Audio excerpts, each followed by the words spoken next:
ప్రభుత్వ హాస్టల్స్ లో విద్యార్థుల మృతిపై ప్రతిపక్ష బీఆర్ఎస్ నాయకులు రాజకీయం చేస్తున్నారని మంత్రులు మండిపడ్డారు. వరుస ఫుడ్ పాయిజన్ ఘటనలతో పాటు మూసి నిర్వాసితులు, ఫార్మా కంపెనీల భూసేకరణ విషయంలో కుట్ర జరుగుతుందని, అన్ని విషయాలను ఆధారాలతో సహా బయటపెడతామన్నారు.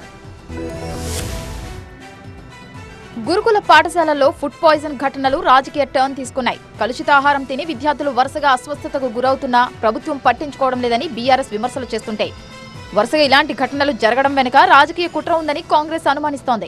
గురుకులాల్లో ఫుడ్ పాయిజన్ ఘటనలు కలకలం రేపుతున్న వేళ ప్రభుత్వం కీలక నిర్ణయం తీసుకుంది. దీని వెనుక కారణాలు నిగ్గు తేల్చేందుకు టాస్క్ ఫోర్స్ ఏర్పాటు చేసింది.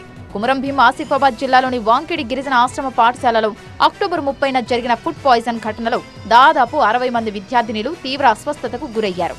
ఈ క్రమంలో అస్వస్థతకు గురైన విద్యార్థిని శైలజ నిమ్స్ ఆసుపత్రిలో చికిత్స పొందుతూ ప్రాణాలు కోల్పోయింది.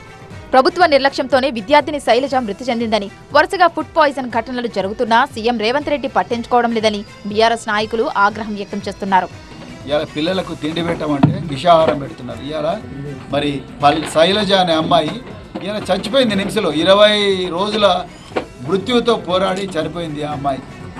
ఇలా అమ్మాయి మరి వాంకిడి మండలంలో అంత్యక్రియలకు కూడా పోలేని పరిస్థితి. నారాయణపేట జిల్లా మాగునూరు జెడ్పీ హైస్కూల్లోనూ ఫుడ్ పాయిజన్ ఘటనలు కలకలం రేపాయి. ఈ స్కూల్లో మధ్యాహ్న భోజనం వికటించి 50 మంది అస్వస్థతకు గురై వారం రోజులు కాకుండానే మళ్లీ అలాంటి ఘటనే చోటు చేసుకుంది.